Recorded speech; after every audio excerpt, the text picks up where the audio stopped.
we're live on all ends right here. We got audio, we've got recording on all of our devices. Yep, we're good. Okay, we're recording all around. You good over there, Jesse? I am. I'm good to go. All right, well, I think I should be the first to say, well, welcome everybody. This is an interview with Jesse Gunn, aka Warmer.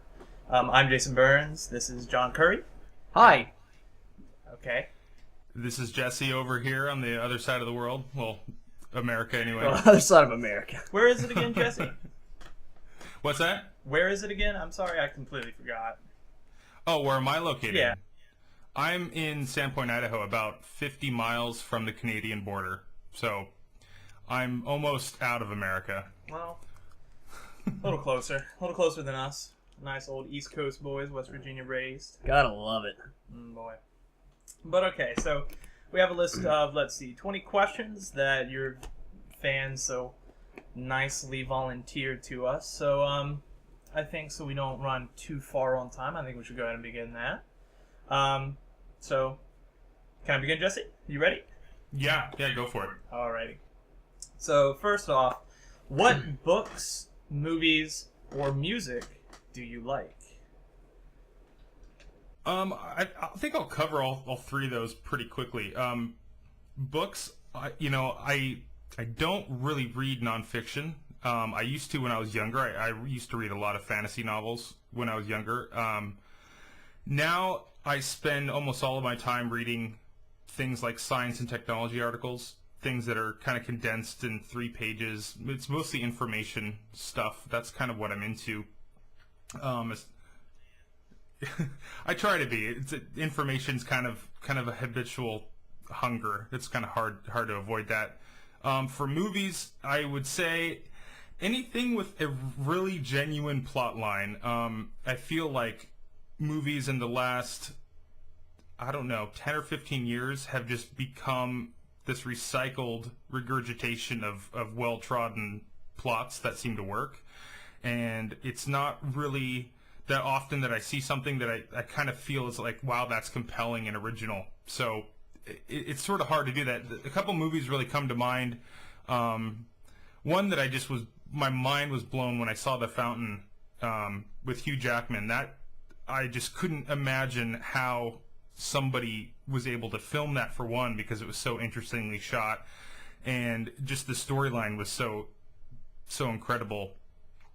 And then another one that has always stuck in my mind is Seven, just because every single shot in that is gorgeous in this gritty, dirty kind of way, and it's just really, really well done. So, those are kind of like the 2 movies that really stick in my mind a lot.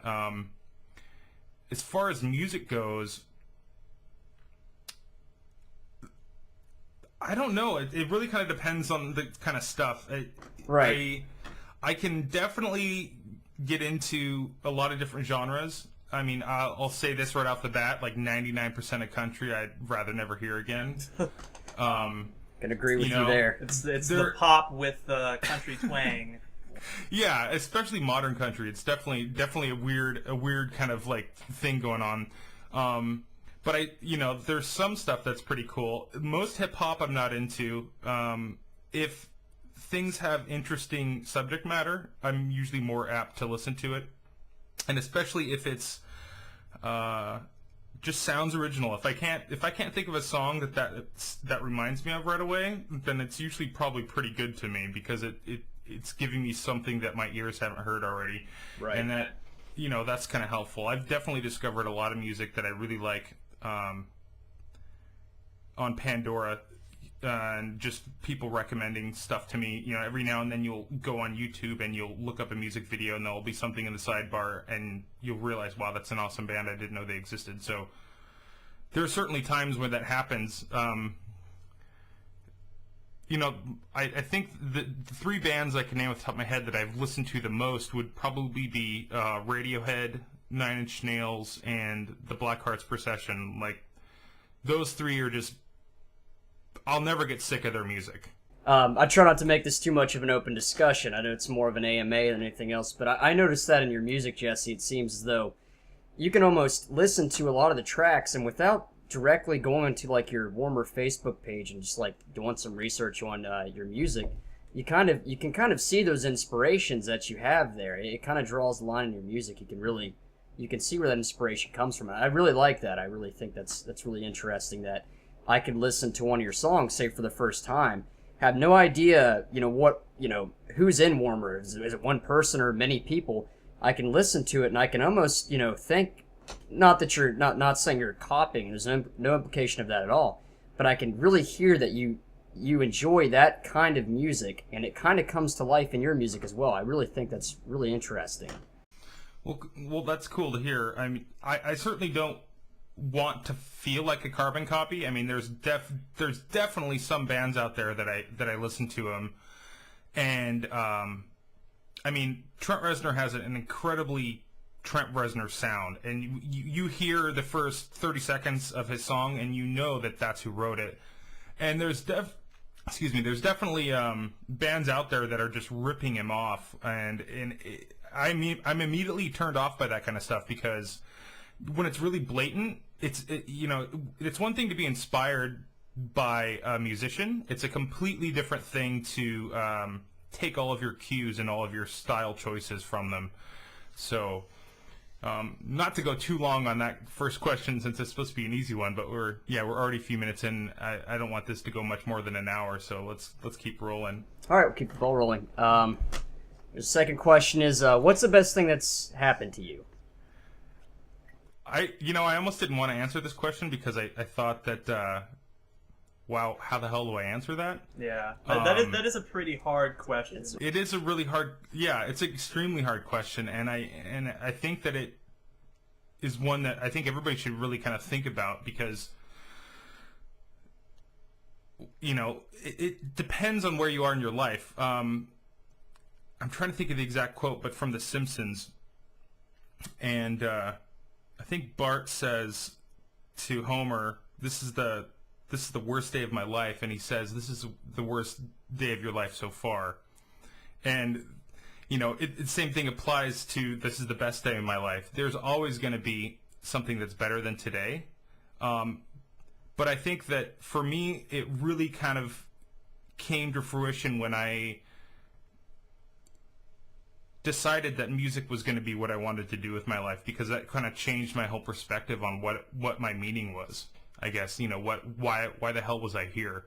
And so that kind of was the best thing, to come to that realization that this is what I want to do with my life. And I mean, there's not really much more I can say about that, but I'm noticing like the next questions were actually kind of related to that. It's like, when did you realize that music is what you wanted to do for the rest of your life, and what made you say, I want to be an artist? Those are kind of grouped together here, so I can see they were definitely in your mind whenever you put out the order of this. That's definitely something that, like, when I was 16 years old, I had huge depression to deal with, and I really didn't know what my purpose was, like what I wanted to do. And I remember having a dream about a song. I'd never sang any lyrics that I'd ever written before, and I remembered like part of the lines of the music. And I went downstairs and I played the music that I'd been working on, and I started singing these lyrics, and it made me feel so incredibly. I was able to let go of a lot of emotion through that, and so that's kind of tying into the best thing that's ever happened to me, in the sense that finding that cathartic release that I wanted so long, for being able to get rid of negativity inside me, that's really what drove me to want to make music, because without that I felt pretty lost in how to accomplish that. Some people do that by climbing mountains. Some people do it by being in sports and just having, there's all kinds of different ways that we find that release. And for me, that was definitely it. And that's certainly, that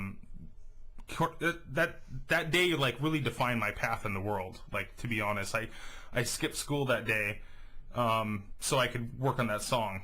that's all I did that day because it just felt so good. I felt like if I cut off that feeling, I was like, I was going to certainly regret doing that. And so, actually, and that answers kind of another question that was right by it. The question was, what is the one thing in your life that you regret not doing? So you didn't regret skipping to school. So what is the thing that you did not regret, or you regret not doing? I'm sorry, I'm tongue-tied over here. It's actually a culmination of a lot of things, but it all ties into the one thing. I'm really a critical thinker, and somebody phrased this in such a beautiful way. They're saying, okay, so let's say you have your friends and you want to go to a restaurant, and there's many ways you can decide which restaurant to go to. You can look at their menus, you can go on Yelp and look at the reviews, you can see what the price is, what style of food it is, and you can take hours and hours to do that. But by the time you get to make a decision, if you're thinking too much about it, all of those restaurants are closed. And so that's what I regret not doing, is making a decision quicker sometimes. It's really easy to get lost in the minutia and overthink things, and I am certainly afflicted with that to a degree. I mean, it can be an incredible asset when I'm working on music, because I'm able to dive into these little tiny details and really kind of create something with that. But in everyday life, it really can be a pain in the ass, and it can get in your way. I don't like to blanket people or blanket ideas, because there's definitely a lot of differences between how different people operate. But it has been noticeably, from my experience, for more creative people, or for people who are a little bit more critical of their work, at least, that's a very common problem that people face. Just this kind of indecisiveness and this need to make sure that every decision is 100% the decision you need to make. And so I've noticed that there's a problem with that. Mm-hmm. Yeah, it's kind of a mental condition that that afflicts a lot of creative people, I think, and there's good and bad to it, for sure. It just depends on how you choose to use it. Okay, so next we're going to ask a little bit more of a technical question, I guess. How did you learn to write music? Were you self-taught? Was it through something else? Or how did you approach that? Learning to write music was kind of... It's sort of hard to explain, because I never took lessons or anything when I was a kid, and growing up, I always had instruments in the house. My dad was in a band, so having that access was always there. And I would listen to them and watch what they were doing, and they always practiced at the house. And it seemed kind of like this weird magic language that they were speaking that didn't have words, but everybody knew what was going on. And so it was fascinating to sort of witness that. And the piano was the one thing that I just gravitated towards as a young kid. I started writing music when I was about 5 years old. That's when I wrote my first song, and then I started everything I would learn by ear. I was horrible at reading music until I think I was in 6th grade. I took the trumpet in band, and I learned how to read music then, and I was pretty damn good at it. I mean, I could sight read a piece of music and play it, no problem. But if you don't use that skill at least once a week, it just disappears. I've totally lost the ability to do that to the degree I was able to. But I think it's just a ton of practice, and some people can't play by ear because they don't have the ability to recognize pitch as well. Some people certainly are able to do that if they practice it, but it's just kind of something that I think, because I grew up in that environment, it really kind of solidified that kind of brain network to be able to help me do that later on in life. I took a little bit of music theory in college, and that taught me, it didn't really teach me as much as it taught me, oh, that's what the name for that thing I do is.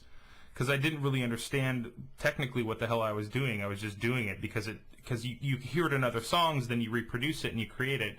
But it's just a ton of practice. It's just one of those things that you can't get good at it if you don't practice it every day, and I think that's really what happens. And I've never really been into doing covers so much, so if I was playing music, it was music I wrote, and that has a lot to do with, just kind of the learning curve. And I'd say the last thing I would add to that is, when you're self-taught, you find your own style because you don't have anybody telling you, oh, that's the wrong way to do that. That's incorrect. You shouldn't do that. Like, when you're self-taught, you do what you think feels good. You do what you think sounds cool.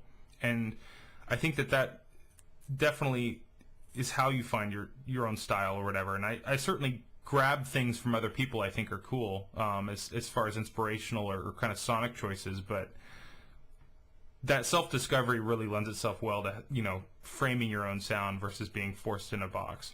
I was just thinking, Jesse, I'd like to add on to that very briefly.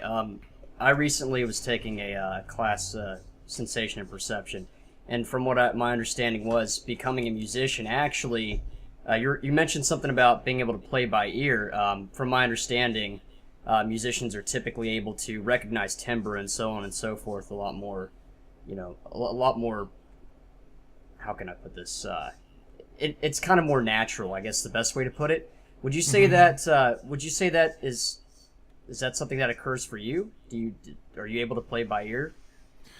Oh, well, yeah. I mean, for the most part, whenever I'm in 2 different bands right now besides Warmer, and a lot of times we don't necessarily talk about what notes we're going to be playing when we're forming music. We'll just find where we're supposed to be and where it is harmonically. And we usually don't use that language, the notes and the chords, unless we're lost. And so one of the reasons why that's cool is it's the difference between painting inside the lines and painting outside the lines. You don't necessarily have to have something guide you as long as you aren't screwing it up, so to speak. And so that I find that I come up with the most interesting parts when I don't have any guidance and I just work on my ear. But there are times definitely when I'm lost and I just don't know what to do, and I need help with that. So it's just a level of practice for sure. Thank you for clearing that up for me. I was actually pretty curious about that myself. So on to our next question. What exactly is it that inspires you to write your songs? So that could be a very broad topic, but what primarily? I think the main things are frustrations with the way the world works. That's a huge part of it, and just things that I quite frankly don't like about myself. The things that I beat myself up about. I write a lot about that. And then the other thing would be I write a lot about things I witness other people doing. So many times I'll use I as my own personal perspective, and it might not necessarily be myself that's experiencing that, or that's my personal perception, but it's something that I might witness, and I make it personal so people can identify with it a little bit more, and it helps me identify with it emotionally if I think of it from a first person perspective. But it kind of can be broad, but it's almost always negative situations that inspire me. I've never been a happy music writer, and no. I have to agree with that. But, have you ever heard of Everything by Trent Reznor? Oh, I'm sure I have. I couldn't tell you how it goes right now, but... Oh, no, it's fine. It was a play on what you were saying there. But from that real quick, the next question actually is, it's about all the songs you released so far. Out of all of them, which one do you think kind of more represents who you are and why? Because we have this idea that, since you said you've never been a happy music writer, just kind of what one of those unhappies really kind of describes you, do you think? Yeah, I thought about this question quite a bit because it seems like it's probably one of the hardest ones to answer on. And what I kind of came up with is, whenever I'm writing a song, that's the song that most represents me at that moment. And as I've moved through life, what represents me is different. I know this is incredibly vague, but it really kind of depends on where I'm at that time. And to go to the previous question, yeah, it's usually a personal complication that represents me. So there's facets of me in all of my music, and all of my songs, but there's no way for me to pinpoint just one song that represents me more than another. I mean, I haven't written it yet, if there is one. and you know, like, you say it's vague, but honestly, like, thinking about it, it's exactly like a photograph. Whenever you take a picture, you are you at the time that picture is taken. Literally a second after that picture is taken, you are someone different. You have moved on from that position in time. You have moved on. And the farther you move away from that picture, the more different you become. You're a completely different person years down the line. So that honestly makes sense that whenever you make something, that is who you are at the time. And then you just move on from that. So I honestly don't think that's that vague at all. Well, thank you for understanding my point of view, Jason. To say the least. Yeah. All right. So, anywho. Next question. This one could be pretty shot down quickly, or it can go the exact polar opposite of that. So, would you have any interest at all in forming a band to play music from Warmer with? I would love to do that. I would love to have that be possible. It's a really complicated situation, and you know, I kind of studied how Nine Inch Nails pulls it off, because they have so many things that aren't done live, and they have a lot of players in the band, and it really requires you to have a lot of different backing tracks that you're playing off, that you're playing behind your own music. One thing that my own music doesn't really lend itself well to a live band is the fact that from the start of an album to the end, there's very little consistency in style sometimes. I mean, sometimes I move through a lot of different instrumentation choices and things like that. So to make it a live show would be incredibly complicated. I would absolutely love to make it possible, but I think without the infusion of a really large financial investment, I don't think that it would ever be possible. It's just one of those things that, like, it's sort of a fantasy at this point. It's not that I would never do it, but the means right now are completely out of my reach to make that happen. So basically, we're not holding any open auditions yet. No, not yet. On that note, Jesse, it kind of reminds me a little bit of, I'm not sure if you're familiar with How to Destroy Angels. That's Trent's little side project he has with his wife and Atticus. They released they released an EP and I think maybe another album, an LP in the last couple of years.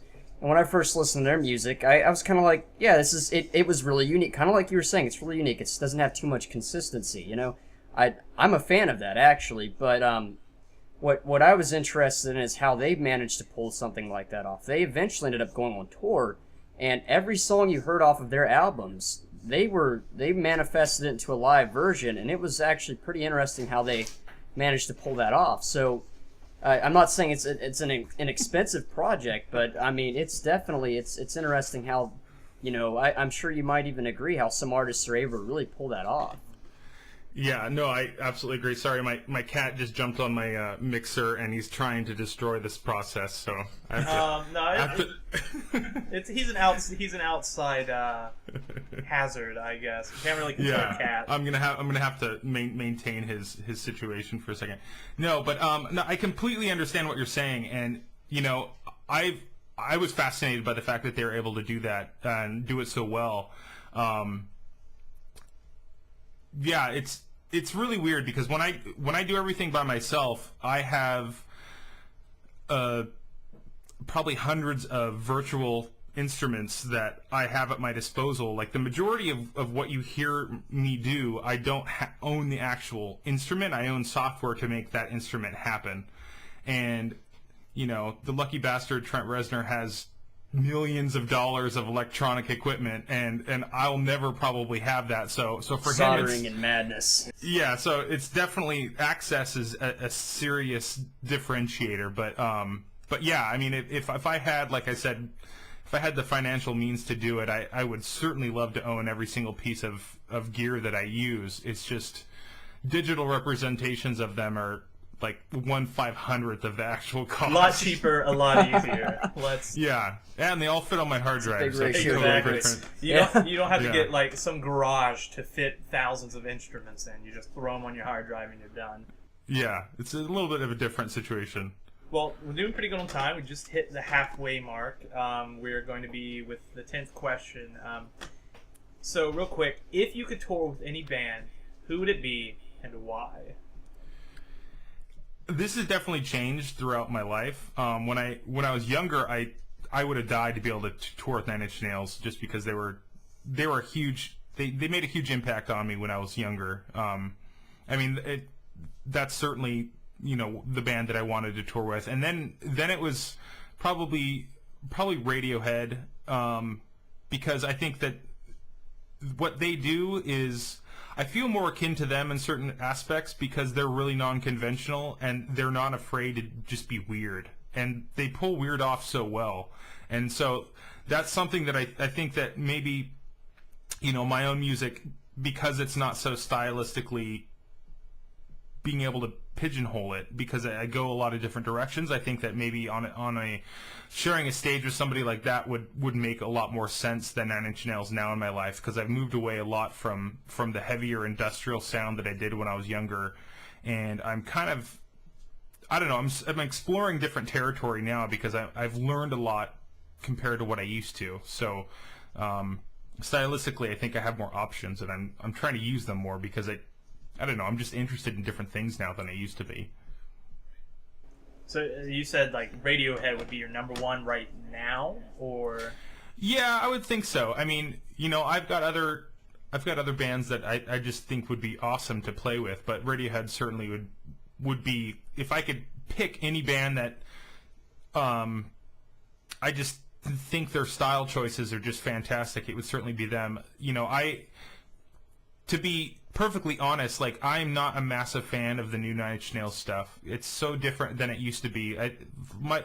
My favorite album was probably The Downward Spiral, and the last one that I just really loved to death was The Fragile. And then things have changed so much since those albums, and so it's, stylistically he's definitely moved away from where he used to be, but yeah, Radiohead just keeps putting out amazing stuff, and it's just one of those bands that, like my friend Adam said, he hates the fact that they're so damn good at what they do because it makes him not even want to try to be a musician. That's one of those things. I think everyone kind of. Yeah, that goes for just about anything, right? Yeah. You look at something that's like almost perfect, and you're like, I don't even like. What's the point? Yeah, look at someone's portfolio, and I want to give up photography. I'm just like, I'm gonna throw my camera out the window. I'm done with this. But all right. On that note, okay, so we'll move on to the next question. Just kind of moving away a little bit from. Yeah, the music. Right. You just had an incident with your cat, so I guess we can switch over to the cat lady now. Because everyone. Nice segue. Yeah, the cat. Well, your cat provided the segue. That wasn't me at all. Just cat. It just happened to work out that way. So, you scored the soundtrack for the Cat Lady, correct? Well, obviously. Essentially, you scored a lot of your music was provided for it anyway. Am I correct there? Yeah. There was 8 tracks that I did. They weren't written specifically for it in any way. They came from your albums. Yeah, it was sort of like the catalog of stuff that I did. So in terms of that, how did the whole collaboration begin? I know that you look upon what's his name again? You'll have to help me there.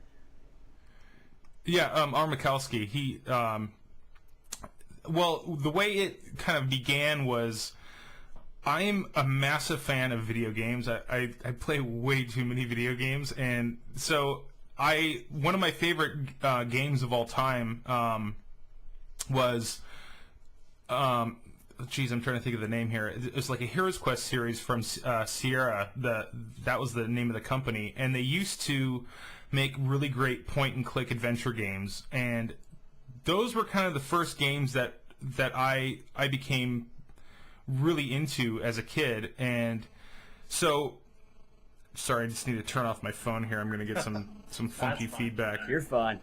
Okay. But, real quick, it was Sierra and LucasArts who were really big in the adventure games at that. Yeah, LucasArts was certainly big too. Because they had like Grim Fandango and all that at that time.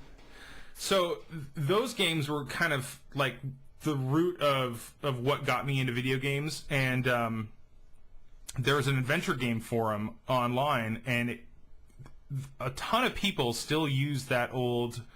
I think it's called. Jesus, is it AGS? Adventure Game Studio, something like that. I can't remember. Yeah, it is actually AGS.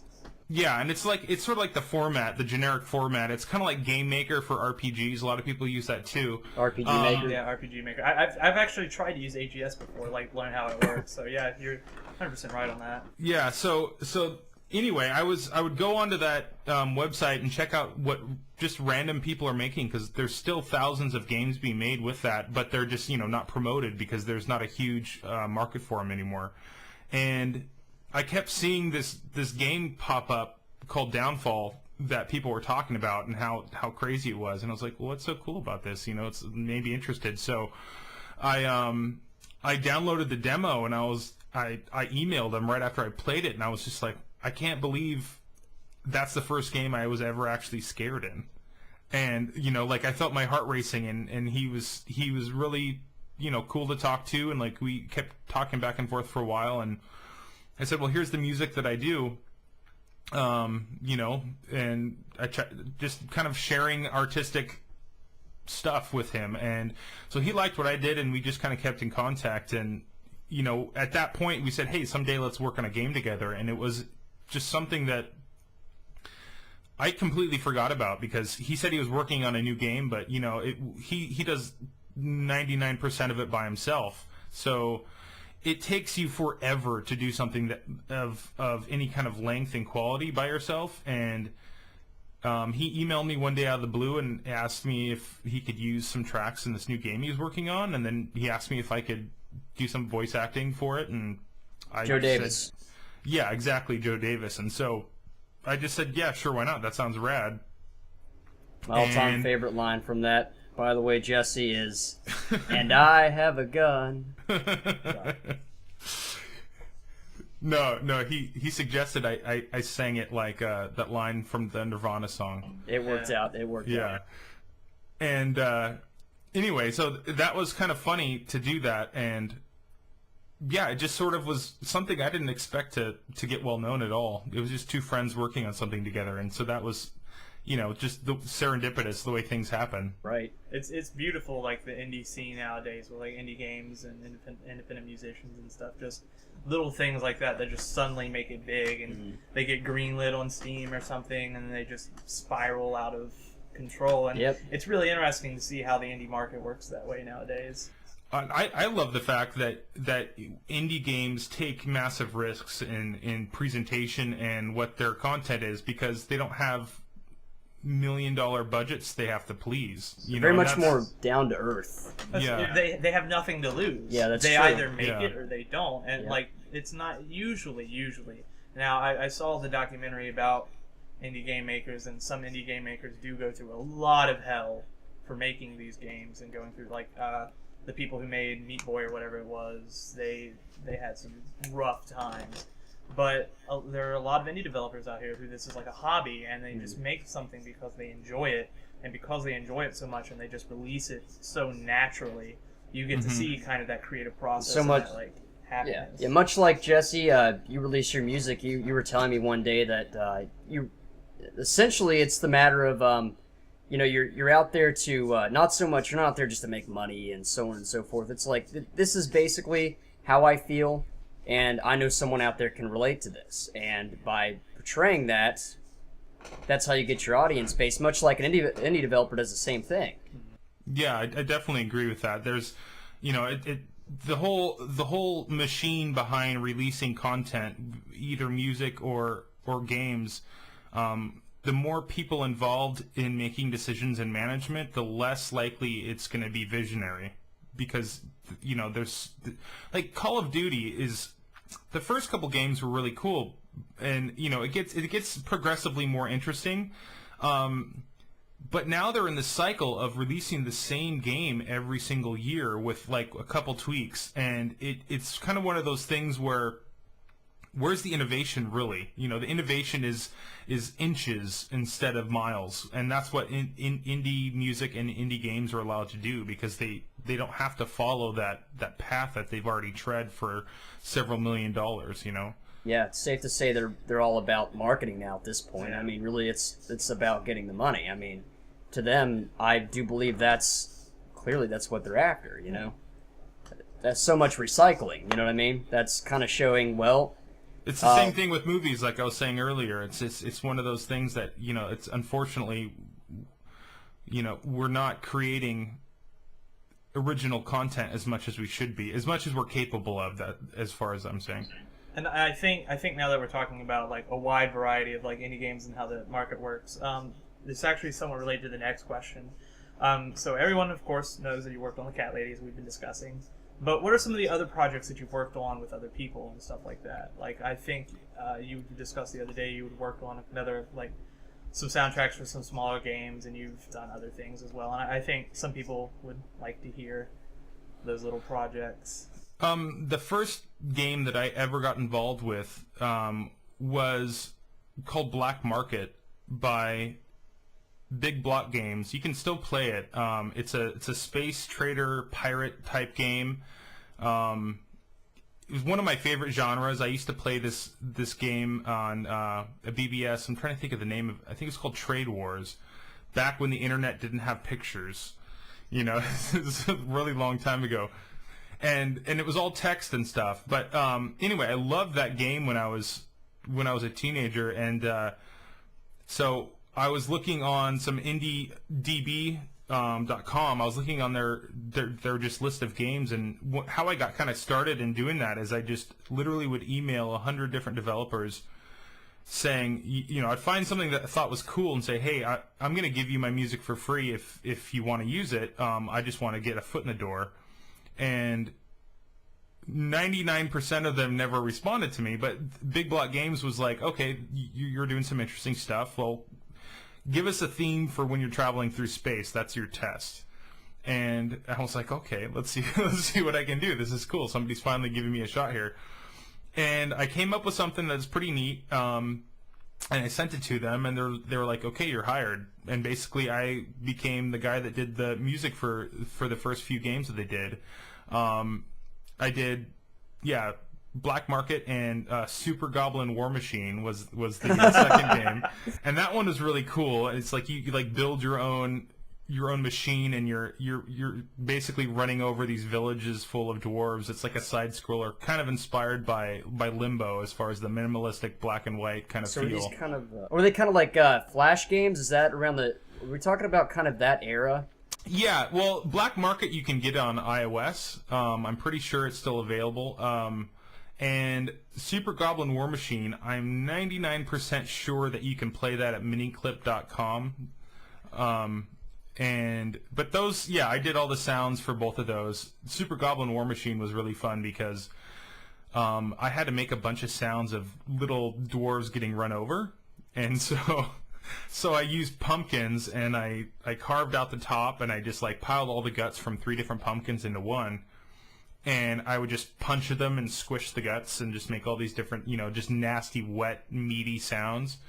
Yeah, like breaking celery for the sound of like broken bones. It was pretty cool. But yeah, there's a shitload of sounds in that. I mean, just tons and tons of different sound effects, and so that was really interesting. And I never really got into doing sound effects beyond that for another game.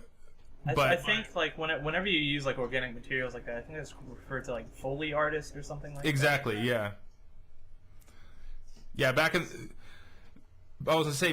in the day of like radio, you would have this guy that's in a separate room with like 30 different things on a table, and he would like be making these weird sounds at key moments during radio, so you'd have these sound effects, and that's kind of like the era of when that happened. They still do a lot of it in movies and stuff too. It's kind of pretty cool.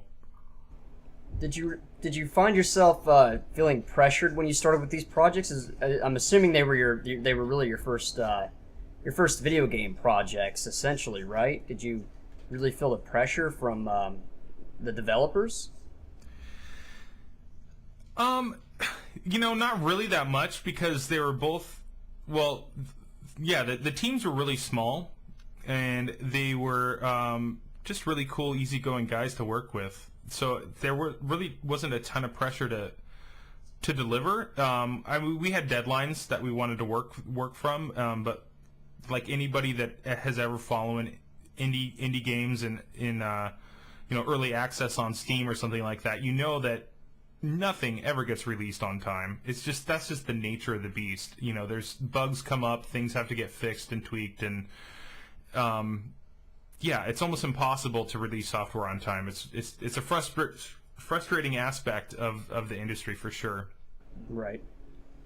I think we're gonna go ahead and move on for a little bit of time's sake. This is kind of switching back to the gear of music in mind. We kind of talk about inspiring to write your songs and stuff, and kind of what musicians you aspire or inspired you or whatever. But this next question is kind of like, what musicians do you most identify with? Like, your musical identity or your self-identity, however you would like to define that.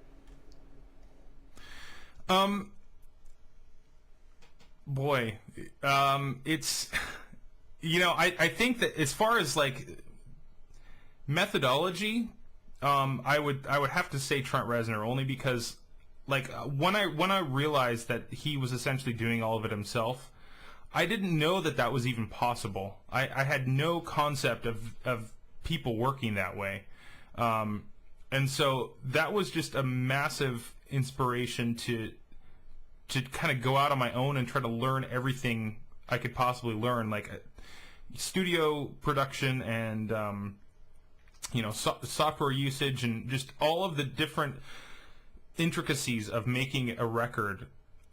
There's got to be 1,000 different processes that are involved from start to finish, from writing a song to having it on Bandcamp for people to download. And so it's just a massive undertaking, but knowing that essentially somebody's doing it without a team of people behind them, that's really what kind of made me want to pursue that. And so I just drew a massive amount of motivation from what he's done, and that certainly has helped me push in this direction. Influentially, maybe not so much anymore, but motivation-wise, knowing that it's possible, I definitely identify with that, and it's really helpful to know that and recognize it. And now, since this was like your kind of motivational, the next question is actually about your writing style itself. Like, what musician do you think has had the greatest impact on your writing style? I don't want to keep naming the same guy, but I mean, Trent Reznor, dude, he really kind of opened my eyes up to using sounds that don't belong in a song and making it work. And yeah, it's just, there's so many crazy, ugly noises that if you put in the right order, make things beautiful. And like, take for instance, like the beginning of Reptile. It's just a bunch of industrial clanging, and you know that some of those were recorded in some factory somewhere. And so I've always really been interested in sounds and just how they relate. Whenever I walk by a metal pole, I tap on it with my knuckles because I want to know what it sounds like. There's all these different things. Like, there's this parking lot in Coeur d'Alene, Idaho that's 45 miles from here that has these rectangular poles that they have their parking lot lights on. And when you hit them, it sounds like the perfect sound for a laser in a sci-fi film, And so it's just like things like that, like finding interesting sounds. Sometimes I'll record them and use them in other stuff. But I think it's like Trent Reznor broke so many rules when he makes his music. I don't feel he's doing that as much anymore. I think he's kind of following a lot of rules instead of breaking a lot like he used to. But that just is a really cool thing to me, to know that you can still make beautiful music without having to be constrained in theory and constrained in what normal agreed upon aesthetics are. And that's certainly, it's just a huge influence for me to know that how you put something together sometimes is way more important than what you're using. Right. And don't mean to interrupt you here, Jesse, but I found it interesting. We were once actually talking about something like this about Trent Reznor, and you mentioned the downward spiral. I think it was that same conversation I brought up earlier. You'd mentioned that Trent had actually kind of said what other artists weren't necessarily comfortable saying. In terms of your writing style, which this question focuses on, you mentioned that in the downward spiral, you really liked the way Trent was taking all of this stuff, sadism, sex, and drugs, and all this, and just putting it in your face, like this is how things really are. You mentioned that you were really, I think you mentioned you're inspired by that. Is that how our conversation went? Yeah, that's a pretty good synopsis of it. I mean, it's one of those things that that's why most radio music sucks in my mind, because nobody's taking a single risk in their lyrical content. I mean, sometimes they are, like there's a lot of aggressive rock music that certainly gets on the radio a lot. Like, I can't say all of music like that. Obviously, Marilyn Manson's hugely popular, and he says some really incredibly provocative stuff. But 15 years ago, nobody was doing it. 20 years ago, nobody was doing it. So it's not necessarily that. I guess I could backtrack. I'd say people were doing it, but it just wasn't kind of rising to the surface. People weren't really realizing it. And I think that people really can kind of relate to my own music because of the fact that I say stuff that, like, I say things that I would never even say to my friends sometimes in music, only because it's just personal and it hurts, and it's like the concepts of them are really painful. And I think exposing that in music is just a very powerful way of communicating something to somebody. Right. Okay, so we're going to take a little bit step back to this question. There are two things you're not supposed to talk about with friends and family. That's politics and religion. Those are the two things.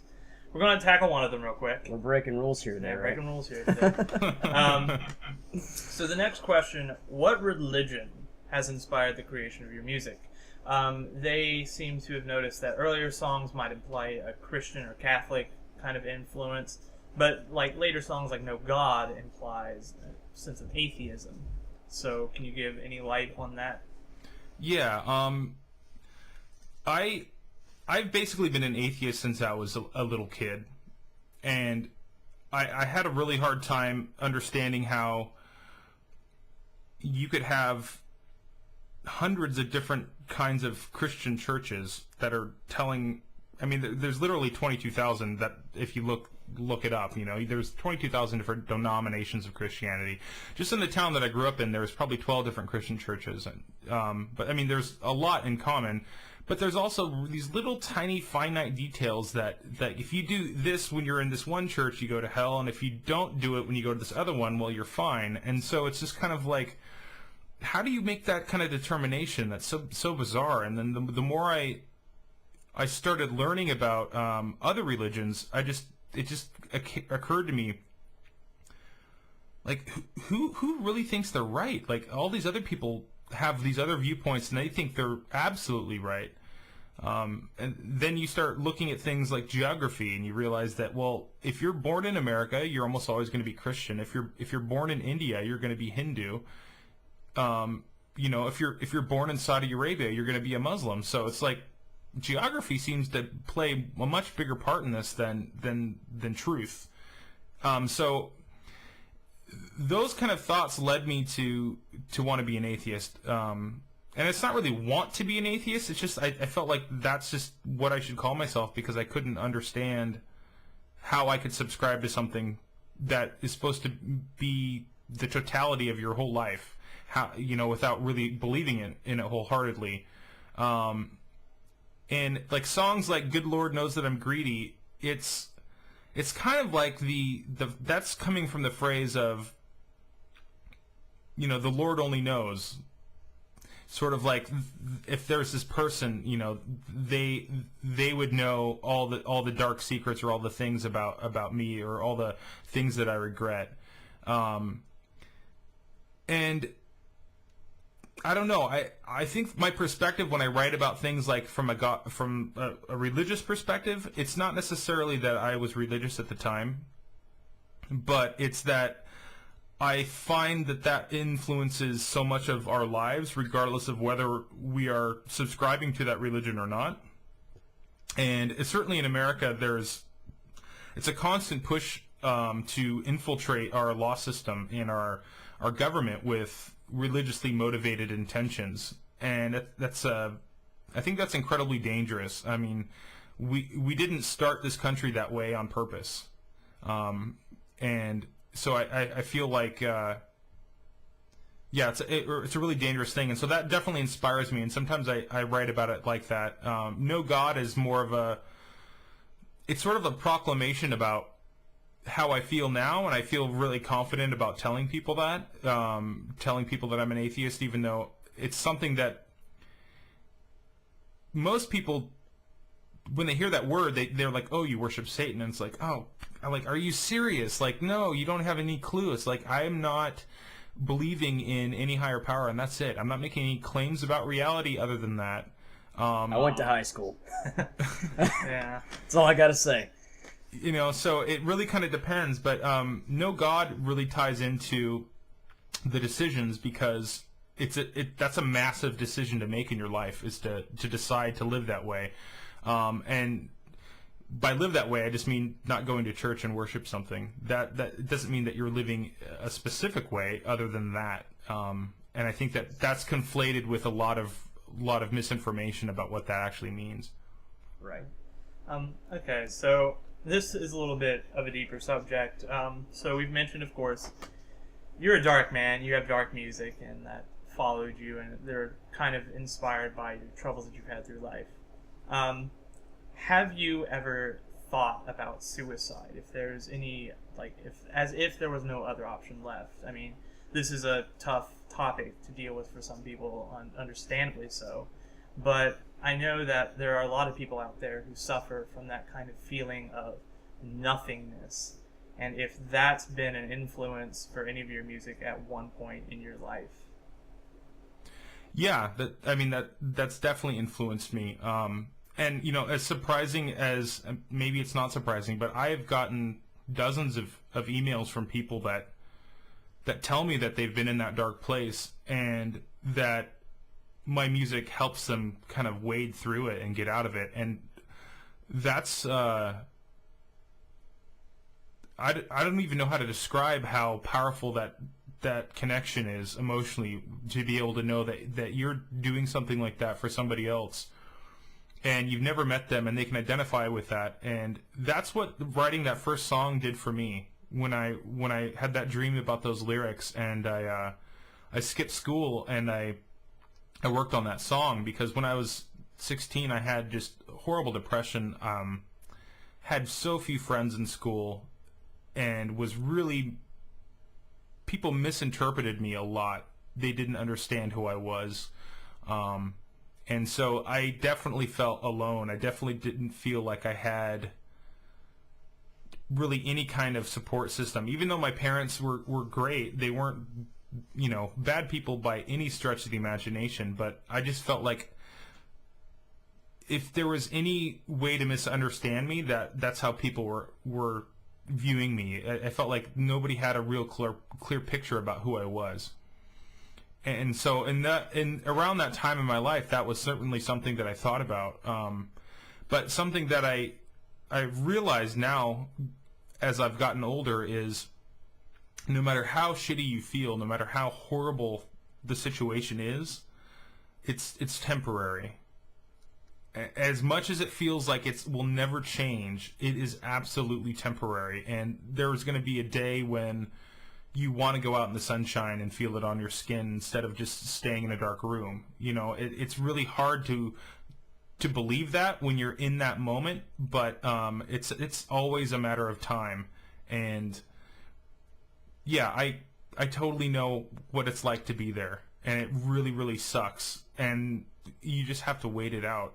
Sometimes things just pass over time, but it's not an easy process at all. And the thing with depression is, I mean, that most people don't get, you know, the thing I hate the most to hear is we'll just snap out of it. And like really? Do you think I actually want to feel like this? Do you think that this is a desirable situation that I put myself in?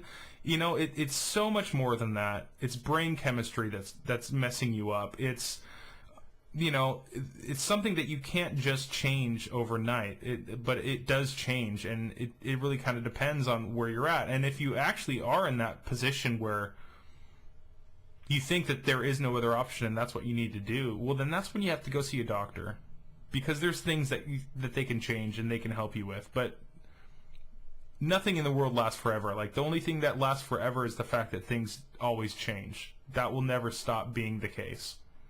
That's true. And as this, we haven't been directly quoting in these questions, but I think that it should be mentioned here that sometimes it is a really relieving feeling and very alleviating to know that at least you're not the only person feeling this way. You know? Definitely. Like, to know that a lot of the people out there who do feel that sort of way do kind of get this sense that they are the only ones who are like that, which, I mean, I think I know so many people who at one point in their life have said, like, I can't do this. And I think it is definitely important to know that, like, there are other people out there who think that way, and it's not like a one-person basis. It's just this kind of overall endeavor of overcoming a sense of depression or misery at the time. As Jesse mentioned, it's a lot of the chemical imbalance that takes place. I mean, so, but as we end there on that note, I think that you answered that question pretty fluidly. That it has inspired your music in a way, right, Jesse? Absolutely, yeah. It's absolutely done that for me. So moving forward, somebody mentioned that your music actually has changed their life, and I'm sure that a lot of people can actually agree with that. And in a case of which, you know, what you're putting in your music's relatable to them, the lyrics, the lyrical content. The question is there any other musicians or bands out there that's changed your life? And I'm gonna step in real quick and say that is not Trent Reznor. So we know Trent Reznor is like a number one position here. It's implied. Let's ask number two. It's implied. It's certainly implied. Well, I think the Black Hearts Procession, when I first discovered their music, I was like, this is the band I want to be in. Like, I felt like everything they were doing was something that I kind of understood and got. But the way that guy writes his lyrics they're like poetic. It's like heartbreaking, but they're poetic, and they're just beautiful. The way he can tie up a whole concept in just one line at the very end, and it's kind of one of those bands that some people might not like them because they're really depressing. I mean, I believe the whole story behind that band was these two guys that were originally started it. They were in a completely different band, and they said, hey, let's get together and write really depressing music about girlfriends that broke our hearts. And so that's why they kind of chose the name the Black Hearts Procession. And they were onto something, because they really focus on heartbreak.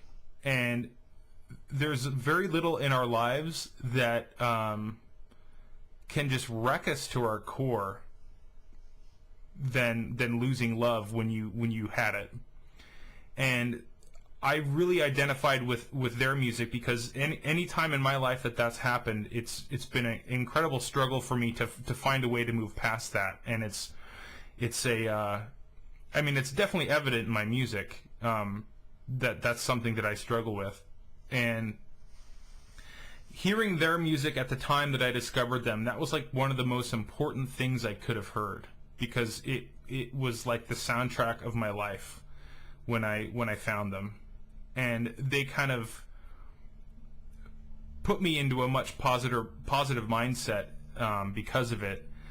And I have to say, like, the lead singer is by no stretch of the imagination a great singer as far as tonally speaking and how perfect pitch he is, but you hear his pain. And that to me is, I would rather listen to that any day of the week than Celine Dion. I mean, like, perfect vocalists have always been, like, not perfect vocalists, I should say, have been kind of a big thing in music. I mean, just look at the punk genre, look at, because they focus on just the sounds they make and kind of the emotions they feel. They don't worry about really the quality, I guess you could say sometimes. Like, look at the Sex Pistols and stuff. They got extremely famous with a singer who's not exactly the best singer per se, but I mean, people got him. And I think there is an importance in getting the music than there is, like, that tonal quality-wise. Absolutely. People recognize raw emotion. It's very easy to identify if somebody really feels what they're talking about and what they're saying. And so that, when you hear that in music, it certainly helps.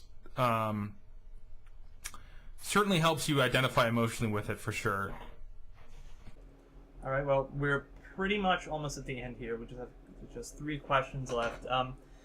For this third to last one, I'm going to phrase this exactly how they phrased it, because reading through it, I don't know how to paraphrase it, and I think it's best if I just say it straight through. It's also the last kind of generic kind of overview type of question.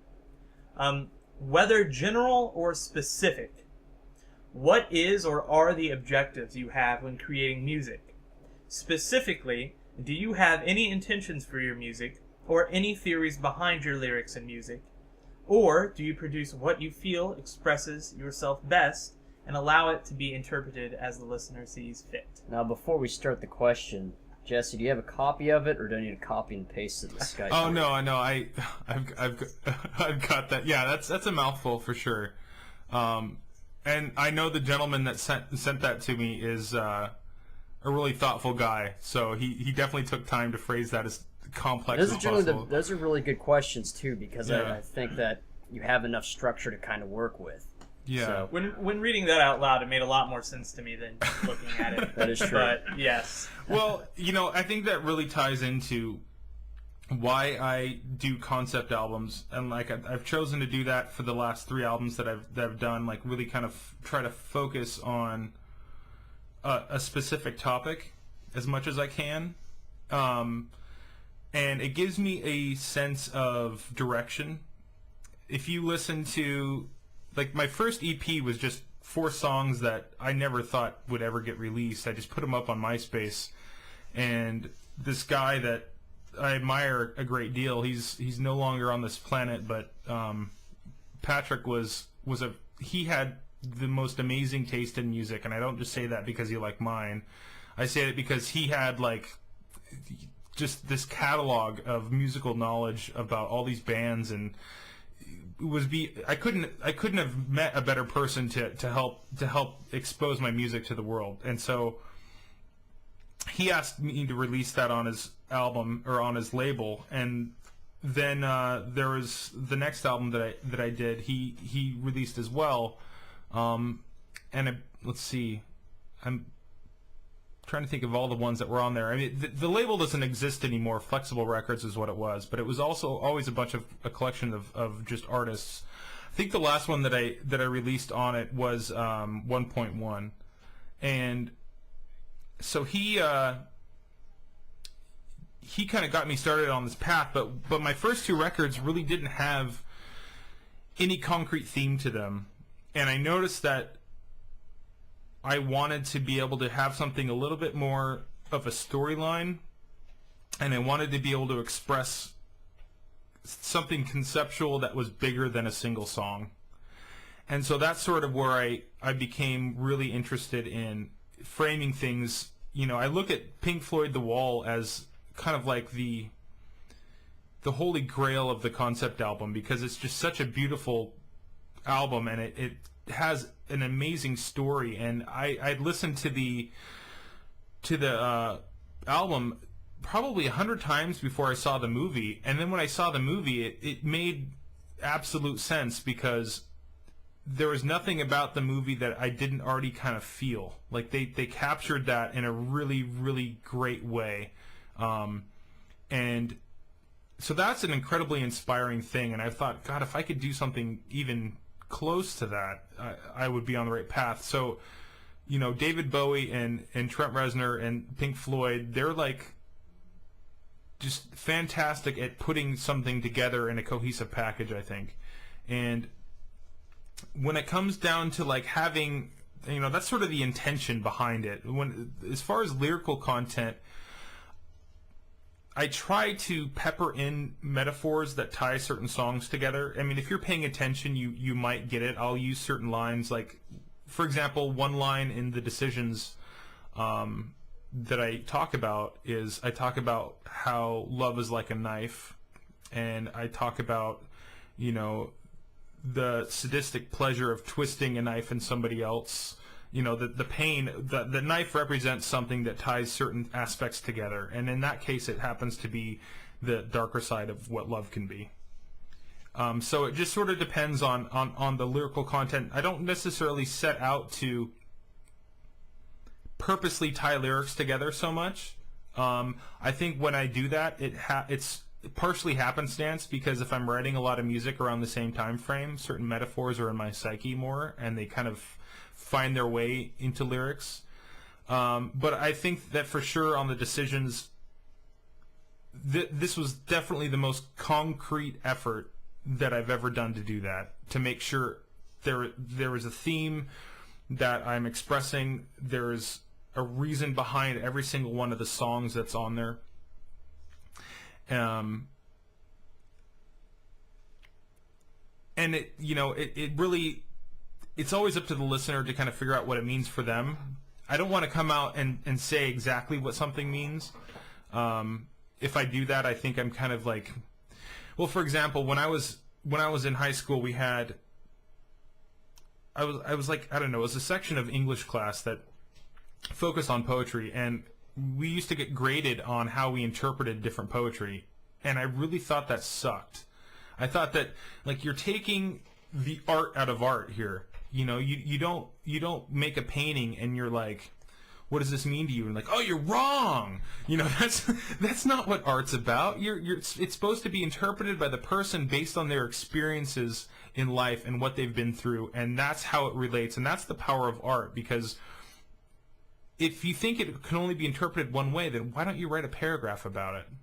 You don't paint a picture to have it be interpreted just one way. And so, you know, that's kind of that. I leave the framework there, and for somebody to kind of utilize, and they interpret it the way they want to. And you were discussing about The Decisions, and again, this leads on to the next. What should we expect from The Decisions? There's a lot of music on this one. I'm just about 21 songs. I've got 20 of them done, and I have one that I'm trying really hard to finish. It's also a song I wrote at the same time that I wrote Warmer Warmer, the EP. It's that old. It's 10 years old now, and but it really has to do with one of the aspects of life. The Decisions is supposed to be about things that kind of define you in your life, the big decisions you make, the crossroads that you can take or not take. And that has to do with love, who you choose to love, what happens while you love this person, and then it has to do with how you deal with losing that person, and how you experience that, and how you heal from that. And then there's life decisions about things that relate to politics a little bit. There's things that relate to, like, no God is related to how we deal with religion. I made a really I made a conscious effort to try to be impactful in exploring specific ideas that I think really define us, and they are the decisions that we make that that truly shape who we become in our lives and what we end up doing and where we go. There's certainly portions of it that I deal with trying to understand what death means. That's something that a lot of people think that if you don't have religion, how do you possibly approach that concept? And so those are things that I talk about. I touch on a lot of things. There's actually one incredibly upbeat song on here that you guys haven't heard. I know nobody else knows this, but Jason and Jon have kind of the rough drafts of most of the music, so they've been able to kind of hear what's going on there, but they haven't heard the really upbeat song yet. So it's kind of but it's a love song, and it's about falling in love reluctantly. You're getting, it's called Dragged into Love's Arms, and it's about no matter how much you fight it, you can't avoid it. When you fall in love, it's a tsunami, and so that's like the most upbeat song I've written in decades. So it's interesting, but a lot of different ideas and a lot of different textures. There's things that are very minimal, just like a guitar and a voice, and well, I guess not that minimal, but not like gigantic dark rock orchestra stuff, but there's definitely that stuff on there too. So there's a lot of different flavors, I guess. And I have to say, in a very shortened answer form of that question, from the rough drafts that we've heard, I have to say you should expect some pretty good things. Yeah, you really should. It sounds simplify excellent. That. Like, if that's a rough draft, the final product's got to be incredible. Been very impressed with it. Well, it's closer to final than totally rough, but yeah, thank you guys. Yeah. So, from our understanding of your previous video, you mentioned that you were going to be going on tour here soon, and that goes without saying. I'm sure that you'd mentioned anyway that you're recording another album and so on. The next question, the final question, actually, is what do you have planned for the future exactly? Short of, of course, what you mentioned about going on tour here recently. So before anybody gets excited, it's not Warmer that's going on tour. I play in two different bands. Like I was saying earlier, I play bass and sing backup in them. And it's a really interesting role for me to be in because I've never been a bass player. It's not something that I'm really into. But when I moved back to Sandpoint from California, one of my old musical friends said, "Hey, I need a bass player. Would you play bass?" And I thought, "No, I don't want to do that." But I really wanted to play with some people, so I said, "Why not? Let's do it." And I found out that I really enjoyed it. And it's also an instrument that I don't know a lot about, so it's forcing me to get better at. If you listen to any of my older albums, like before The Tragic Evolution of Desire, there's no bass tracks in it because I sucked at bass so bad that I just didn't do it. And some people might not notice that, but yeah, there's no bass tracks in any of my old stuff, and it's all because of my intimidation about the music or about the instrument itself. But I'm going on tour with one of the bands, Harold's IGA, which is named after a grocery store that got torn down to build a giant bank. And it's kind of like this old school relic that everybody that grew up here knows about. And so we kind of named the band after that. But yeah, we're going on tour for 10 days, just in the Northwest. We're playing every single day. It's going to be insane. There's 6 of us consistently in the band. There's going to be 8 of us on some of the dates, so it's going to be kind of like the circus coming to town, we play a lot of different instruments. I mean, there's saw, there's accordion, there's xylophone, there's bass guitar, violin, trumpet. It's very interesting. It's kind of like Go-Go Bordello, but a little bit more folk than gypsy punk. It's really fun though, and it's very melodic, and so I enjoy being in that band because it puts me in a different mindset. I'm not in charge. It's really nice to not be in charge sometimes, and I'm going to keep playing with those guys. I don't know when I'm even going to plan the next Warmer album. Usually what happens is 6 months after I release it, I start feeling really antsy to work on another one. And I've been working on this one for almost 2 years now, and I'm so ready to be done, not because I hate the process, but because I want to move on to another idea.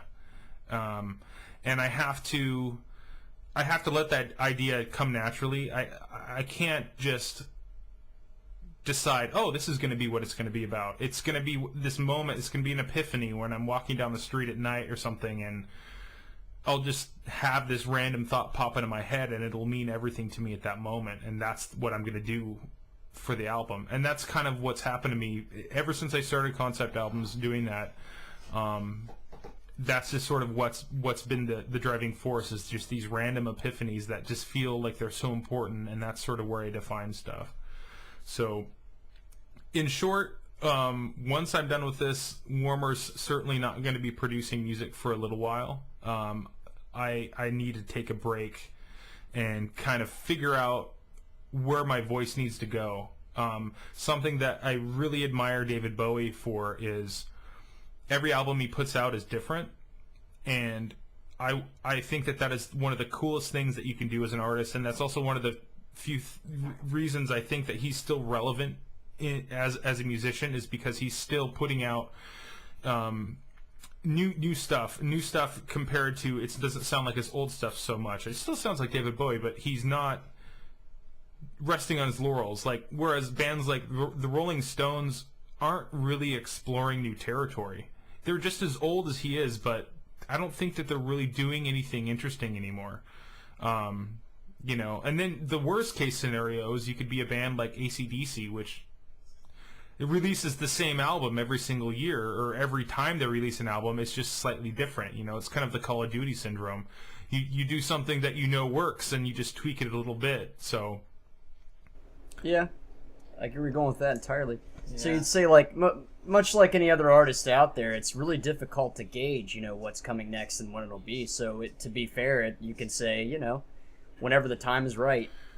Yeah, that's absolutely true. I mean, it's been 4 years, I think. Geez, maybe even longer. Almost 5 years since I released The Tragic Evolution of Desire. I was actually doing really good, like one a year.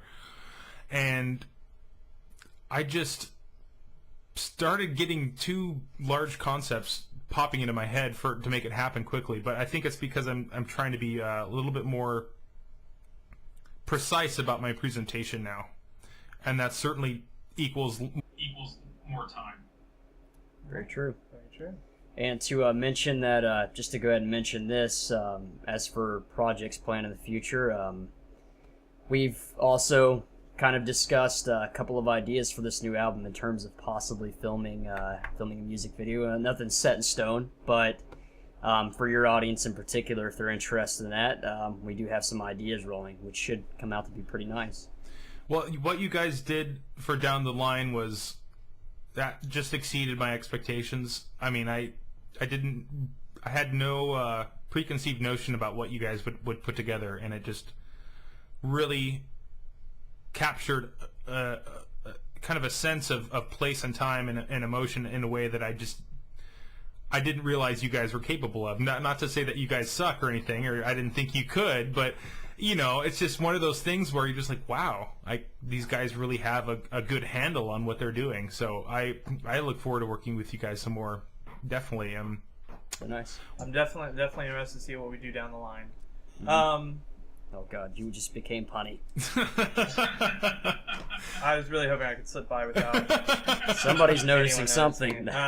But okay, so as we have just finished the 20 questions, is there anything else you want your fans to know, or you want to tell your fans, or anything on your mind that you'd like to share? I guess the one thing I haven't mentioned yet, but people might be interested in this, is I'm doing the voice acting again for Joe Davis in the remake of Downfall, and that is slated to be released this summer, and the new album, The Decisions, is slated to be released at the same time. So I can't give you a firm date on that yet, unfortunately. It's just going to be, when it happens, but it's going to be sooner than later.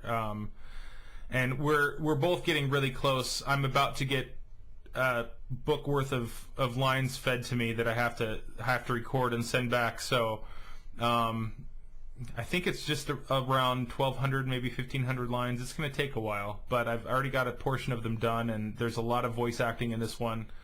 The art style's changed. It's really, really cool. Once he releases a demo, I think everybody that's familiar with the Cat Lady and the original Downfall are going to be really surprised about the just the presentation in a very positive way. It's interesting, and I really think a lot of people are going to be into it. And just to plug this real quick, I remember you were talking about it, and I think you talked about it on your Facebook before. Are you still trying to do a Kickstarter type thing with CD releasal or anything like that? Oh, geez, I can't believe I almost forgot about that. So yeah, I've got so much going on in my brain right now. It's pretty easy for me to forget important details. It's okay, man. That's why we are here. No, and I genuinely appreciate that. Okay, so here's what the plan is. I was mulling over trying to do a Kickstarter to do vinyl pressing, and that's kind of a pipe dream of mine to do that. I've had a lot of fans ask me if I would ever release something on vinyl, and the unfortunate fact is the cost to do that is it's about $5,000 just to do 400 records, and that's a massive financial investment to make if you don't know you're going to sell them. So the only way I could possibly make that happen would be Kickstarter. Plans have somewhat changed because I now have too much music for a double album, and I don't have too much music for a double CD album or a really high resolution FLAC on DVD. And that's what I would like to do. I think that's the best of both worlds. The plan is to do a Kickstarter to enable me to get the DVD and CD publishing kits so I could actually print them, burn them, and make them extremely professional. I don't want to make somebody pay for something that doesn't look like time and care is put into it. And one of the things that one of the reasons I really wanted to do the vinyl too is I wanted to have a really cool cover, and I wanted to have really great inserts and information and have all the lyrics printed. Because I'm not doing vinyl, that doesn't change my end goal. I'm still going to be printing vinyl covers, the actual, the books that the records come in, but instead of having a record in it, it's going to be DVDs and CDs, and it's going to be full-page liner notes with a wealth of information about the recording process and things like that, all the lyrics printed. My friend Adam, who's doing the artwork, Adam Moore, is extremely talented human being. He's one of the guys that everything he touches, he just is so good at it, and it just frustrates the hell out of you because he's a fantastic musician. We used to play in a band together. We actually played in the original band Warmer before I went solo with it, and we kind of disbanded. He's a phenomenal artist. There's nobody else in this world that I would want to do the cover art for it because he's just that good, and he's such a good friend, and we're on the same page on so many levels. He sent me the cover art and the rough draft of it, and in my opinion, it's already finished. The guy's already done, but he's a perfectionist like I am, so it's not going to be done until he feels it is. But it's really cool, and it captures exactly the vibe of what The Decisions means. He's onto it, so I really look forward to that happening, and I think that everybody's going to be happy with the end result if I can get this physical release happening. It's also going to be released for free if you want to download it. I know people tell me I'm shooting myself in the foot to do that, but people are going to steal it anyway. if they don't want to pay for it, they're gonna find a torrent of it and they're gonna steal it. So I realize that, and I'm not gonna pretend like that's not the reality of the world we live in. And so, obviously, if you want a physical, it's going to cost you a bit of money. I haven't determined exactly what that's going to be.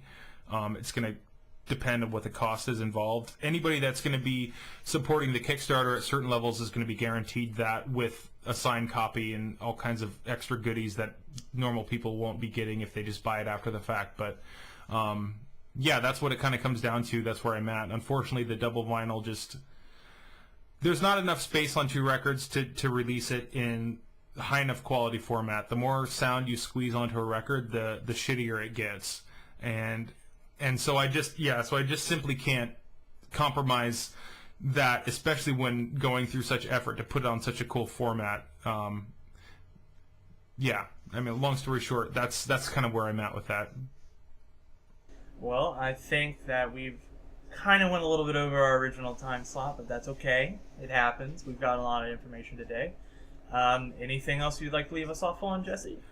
I'd just like to thank you, Jason and John, for helping me out with this.